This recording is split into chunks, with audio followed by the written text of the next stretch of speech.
Speed welcomes you. गति the speed में आपका स्वागत है। तो दोस्तों, आज हम क्या पढ़ेंगे? आज हम पढ़ेंगे राष्ट्रपति अर्थात प्रेसिडेंट ऑफ इंडिया, यानी भारत के राष्ट्रपति। भारत के राष्ट्रपति क्या प्रश्न बनेंगे? डेफिनेटली बनेंगे भाई। देखिए, हमारा जो संविधान है, एज आई सेड बिफोर, कि जैसा मैंने आपको पहले ही बताया है कि संविधान सारा महत्वपूर्ण है, बट कुछ ऐसे आपके भाग हैं, कुछ एक ऐसे चैप्टर, अध्याय, जो भी आप कहिए, वो आएंगे ही आएंगे। जैसे आपका फंडामेंटल राइट, जैसे आपके ये भाग 5, इनमें सब कुछ भी पूछ लें, चाहे राष्ट्रपति से पूछ लें, चाहे प्रधानमंत्री से पूछ लें, चाहे संसद से पूछ लें, कुछ भी पूछ लें, बनते ही बनते हैं। अब हम पर्टिकुलर बात करें राष्ट्रपति की, क्या प्रश्न बनेंगे? इसका जो आपसे प्रश्न बनेगा, इम्पीचमेंट यानी महाभियोग क्या होता है, बहुत महत्वपूर्ण है। उसको आपको घोल के पी जाना है, पढ़ना ही पढ़ना है, काटना नहीं है, ठीक है। दूसरा, इनकी योग्यता क्या है, कौन व्यक्ति बन सकता है। जिसमें से एक योग्यता है वो पूछी जाती है, उसी में इधर उधर किया जाता है आपसे। अब आप लिखित दे रहे हैं भाई, रिटन में दे रहे हैं, तो बात ही खत्म, आपको लिखना ही है, तो आपको पता है कैसे लिखना है। दूसरा, आपसे जो पूछ सकते हैं कि भाई जितनी भी कि अगर ये राष्ट्रपति नहीं हो, मान लो, तो कौन काम करेगा इनके स्थान पर, क्या स्थिति, इस तरीके से प्रश्न बनते हैं। अब आपका राष्ट्रपति का वर्णन कहाँ पे? तो भाग 5 ये बात करता है काय की, राष्ट्रपति की। तो राष्ट्रपति 52 से 62 तक आपके ये वर्णन है इसमें, ठीक है। अच्छा जी, तो स्टार्ट करते हैं। राष्ट्रपति, देखिए, भाग 5 अनुच्छेद 52 से 151 तक इसमें वर्णन है भाग 5 में। तो राष्ट्रपति एक पार्ट है किसका? संसद का। यानी जो संसद हमारी मिलकर बनती है, वो 3 उसके पिलर हैं। कौन कौन से? ये प्रश्न पूछा जाता है कि संसद कितने उसको सदस्य भी बोल लेते हैं, कितने सदस्यों से मिलकर बनती है। वो सदस्य नहीं, लोकसभा राज्यसभा के कितने ना मतलब पिलर, कितने खंभों पे खड़ी। तो इसके 3 है, एक है लोकसभा, दूसरी राज्यसभा, और तीसरा राष्ट्रपति, अर्थात राष्ट्रपति भी इसमें इंक्लूड है। और मोस्टली हम उसको इंक्लूड नहीं करते, हमने यार नहीं, वो थोड़ा ना होगा, कोई बिल्डिंग होगी, कोई लोकसभा रहा, कोई और सदन होगा, तो नहीं भाई, 3 से मिलकर संसद बन जाएगी, ठीक है। अब देखते हैं राष्ट्रपति, इसका वर्णन 52 से 62 तक है। चलिए स्टार्ट करते हैं, कहाँ क्या है। देखिए, 2 वीडियो इसमें लगेंगे, क्योंकि इनकी जो जो पावर है, जो शक्तियाँ हैं, जो कार्य हैं, इनके थोड़े ज़्यादा हैं, तो वो अलग वीडियो में प्रोवाइड कराएंगे। फिलहाल इनका चुनाव, इनकी जो शर्तें हैं क्या है, कौन व्यक्ति बन सकता है, कब तक रह सकता है, ये देख लेंगे आज। इम्पीचमेंट भी देखेंगे, वो आपको बहुत महत्वपूर्ण है, मतलब इनकी जो भी इनकी शर्त है उससे ज़्यादा। तो 52 अनुच्छेद, आर्टिकल 52 कहता है कि भारत का एक राष्ट्रपति होगा जी, एक ही होगा। 10 नहीं होंगे, तो एक होगा हमारे यहाँ का राष्ट्रपति, जिस पर कार्यपालिका की शक्ति निहित है, अर्थात कार्यपालिका की शक्ति इसमें निहित है। कुल मिलाकर ये है कि जैसा ये हम देखेंगे, पढ़ेंगे भी, तो जितनी भी पावर है वो इन्हीं में दिखाई गई है, बट इंडायरेक्ट जो है केवल देखने की है, दिखाने की। जैसे हाथी के दांत दिखाने के होते हैं, तो उसी तरह ये दिखाने का है। मेन पावर किस पे है? मेन पावर प्रधानमंत्री पे है। तो जितना भी आप खुद देखते हैं, आप हम सब देखते हैं, चुनाव किसका होता है, फाइट किसके लिए होती है? प्रधानमंत्री पद के लिए होती है। लोकसभा के चुनाव होते हैं, तब देखिए आप कितना हल्ला होता है कौन बनेगा प्रधानमंत्री। और राष्ट्रपति का नहीं, राष्ट्रपति जब चुनाव होते हैं, 2-3 लोग होते हैं कि जो कंपटीशन होता है, आराम से हो जाते हैं चुनाव, और निकल के आ जाता है कि ये व्यक्ति राष्ट्रपति है, भारत का बनेगा। कभी कभी तो उनको जानते भी नहीं, पहली बार देखते कि चेहरा, अरे ये कौन है, तो हम खुद नहीं जानते, इसमें कोई वो नहीं है छुपाने वाली बात कि हम नहीं जानते भाई इनको, वो निकल आते हैं, तो ऐसे व्यक्ति बन जाते हैं। लेकिन प्रधानमंत्री के लिए संघर्ष होता है। तो जो अमेरिका का चुनाव है राष्ट्रपति का, बिल्कुल अलग है। वहाँ मेन पावर राष्ट्रपति पर है, यहाँ मेन पावर प्रधानमंत्री पर है। तो हमारा राष्ट्रपति केवल क्या है, एक स्टैम्प है, एक रबड़ की मोहर है कि उसके नाम से सारे काम होंगे। जितने भी हैं सारे काम इंटरनेशनल और नेशनल वो राष्ट्रपति के नाम पर किए जाते हैं सिग्नेचर। तो भारत का एक राष्ट्रपति होगा जिसमें कार्यपालिका की शक्ति निहित है। राष्ट्रपति का चुनाव कैसे होता है, ये समानुपातिक प्रतिनिधित्व प्रणाली और एकल संक्रमणीय मत के द्वारा होता है। संक्रमणीय नहीं है, ठीक है, इसके द्वारा होता है। भाई ये क्या है तो आपको लिखना है, तो आपको यही लिखना है, आपको समझना है। जब आपका पेपर आएगा तो उसमें लिखेगा भारत के जो राष्ट्रपति उनका चुनाव कैसे होता है कि व्यक्तियों के द्वारा, यानी जो वयस्क है उनकी मतानुसार मताधिकार के प्रयोग के द्वारा, एकल संक्रमणीय पद्धति के द्वारा। तो ये आपको ध्यान रखना है। अब ये विधि क्या होती है, कोई नहीं पूछ रहा है आपसे, कोई नहीं पूछेगा, बस ये ऑप्शन आएगा और आपको भी अगर रिटन में लिखना है तो यही लिखना है लेकिन फिर भी आपको समझना है। तो इसको हम इस तरीके से समझ सकते हैं। मान लीजिए 3 व्यक्ति हैं राष्ट्रपति के चुनाव में पार्टिसिपेट कर रहे हैं। एक हो गया राम, एक हो गया श्याम और एक हो गया घनश्याम मान लीजिए। तो जो भी चुनाव में भाग ले रहे हैं अभी बताते हैं कौन लेगा। तो इसमें कौन लेता है, लोकसभा के निर्वाचित सदस्य, राज्यसभा के निर्वाचित सदस्य और आपका दिल्ली और पुदुचेरी के निर्वाचित सदस्य, यानी विधानसभा के निर्वाचित सदस्य। तो हम इसको ऐसा कह सकते हैं, हम नहीं चुन रहे, हम चुन रहे हैं बट इनडायरेक्टली। हमने जिनको चुन के भेजा वही तो इनको चुनेंगे, तो इनडायरेक्टली कर रहे हैं हम इनका चुनाव इनको हम चुन के ला रहे हैं। तो ये लोग जब पार्टिसिपेट करेंगे, यानी वोटिंग जिस दिन होगी, तो क्या करते हैं कि ये एक नंबर देते हैं कि इनको फर्स्ट नंबर, सेकंड पे इनको पसंद कर रहे हैं, थर्ड पे इनको पसंद कर रहे हैं। तो मान लीजिए पहला जो चरण चला उसमें पहला नंबर पर मान लीजिए घनश्याम पहले नंबर पर। जैसे आप हैं, आपको देना है तो आपको तीनों को वोटिंग करनी। पहले नंबर पर आपने घनश्याम को दिया, दूसरे नंबर पर आपने राम को दिया, तीसरे पर श्याम को दिया, ऐसे ही सबने दिया मान लीजिए। तो ऊपर नीचे हुआ तो एक हट गया, मान लीजिए राम हट गया कि उनको सबसे कम वोट मिले, यानी तीसरे नंबर पर वो ज़्यादा रहे तो उनको हट गए। अब दो दो के बीच कौन बनेगा, फिर दूसरा भाग चलेगा उसमें भी देना है कि फर्स्ट पे तो जो भी फर्स्ट जिसका जहाँ भी ज़्यादा होगा वो बन जाएगा। इसको बोलते हैं, इस तरीके की पद्धति होती है, ठीक है। तो भाई ये निर्वाचन एक निर्वाचन मंडल द्वारा होता है। तो उस निर्वाचन मंडल में कौन होते हैं अभी मैंने बताया आपको।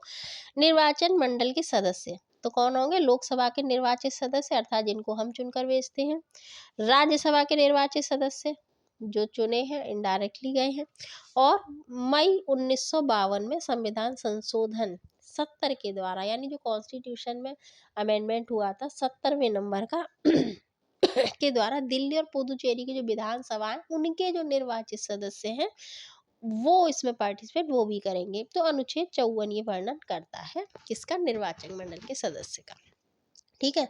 तो ये 3 हो गए इसमें ये पूछते हैं तो कह देते हैं कि ये हटा देंगे, दिल्ली और पुदुचेरी हटा देंगे, या लोकसभा कर देंगे, दिल्ली और पुदुचेरी कर देंगे, तो एक काट देंगे। तो आपको ये ध्यान रखना है।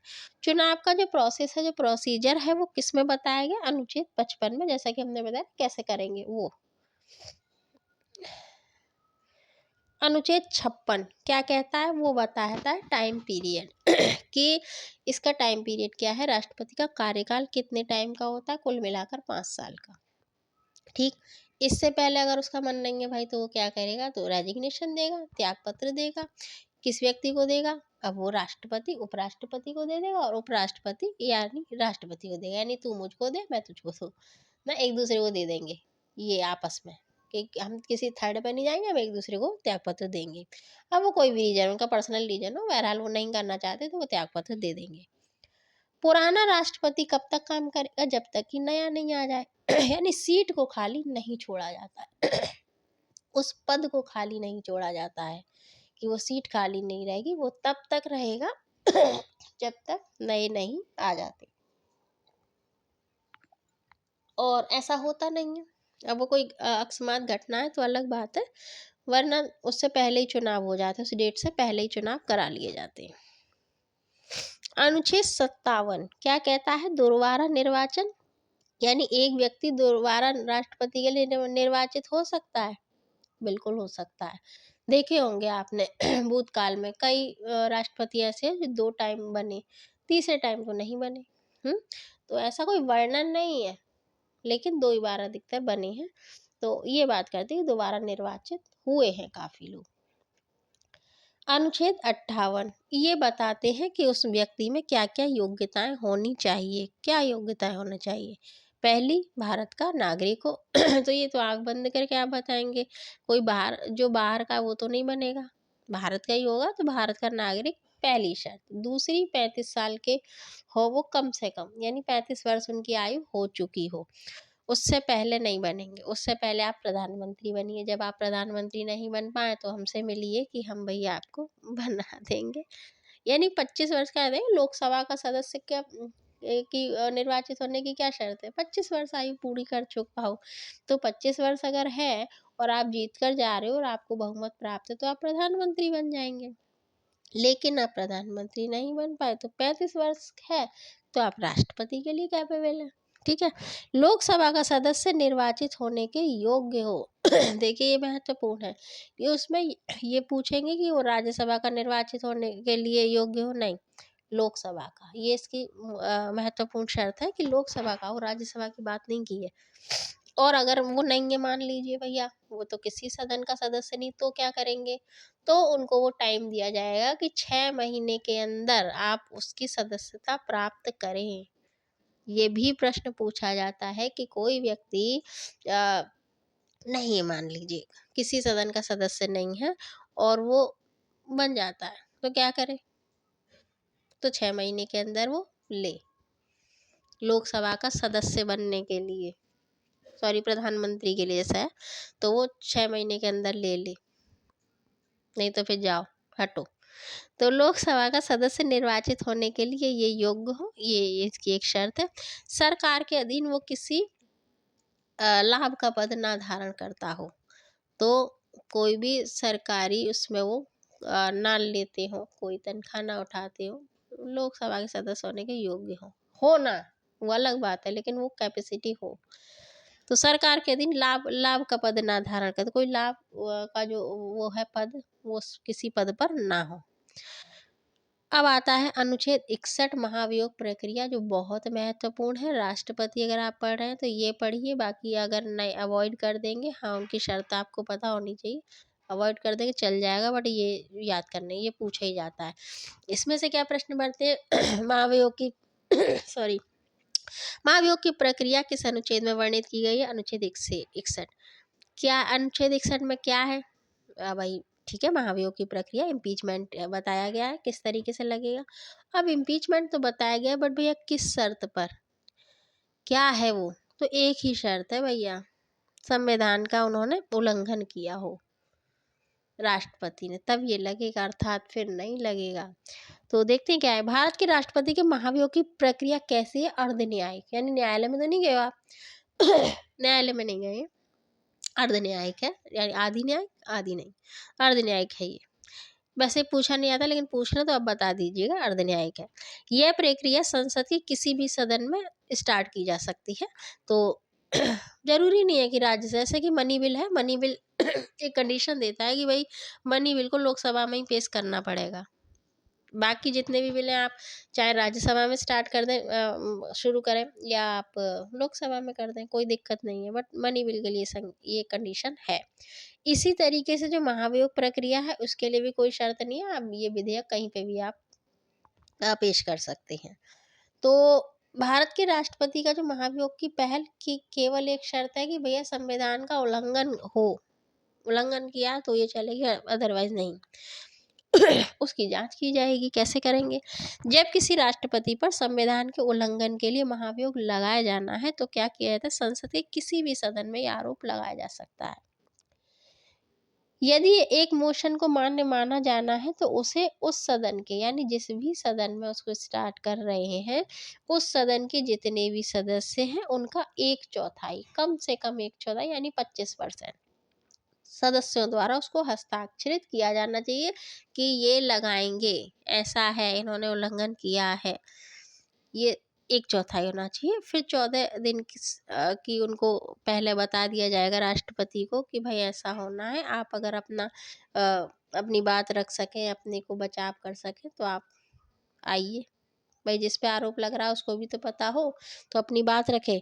लोग लोकसभा के मामले, ये मतलब है कि मोशन को कम से कम कुल लोकसभा सदस्य, ये लोकसभा बता रहे हैं, आप कोई भी, इन्होंने लोकसभा से मान लीजिए उदाहरण दिया, तो आप राज्यसभा या किसी में कोई दिक्कत नहीं है, तो एक चौथाई सदस्य द्वारा उसको हस्ताक्षरित होना चाहिए। फिर भारत के राष्ट्रपति को 14 दिन पहले नोटिस दिया जाता है कि आप पर इम्पीचमेंट लगाया जाना है, तो वो अपनी तैयारी करें, वो आकर अपनी बात को रखें।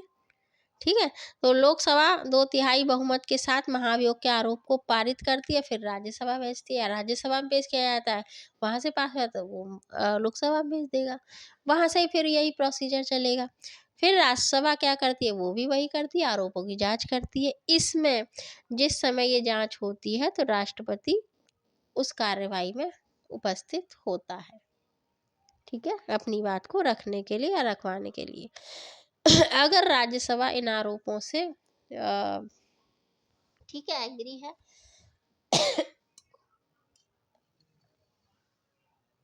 और 2/3 बहुमत से वो भी पास कर देता है, तो तत्काल उसी दिन उसी तारीख में राष्ट्रपति को अपने पद से हटा दिया जाता है। खत्म कहानी, कि दोनों से पास हो गया उसी तिथि में।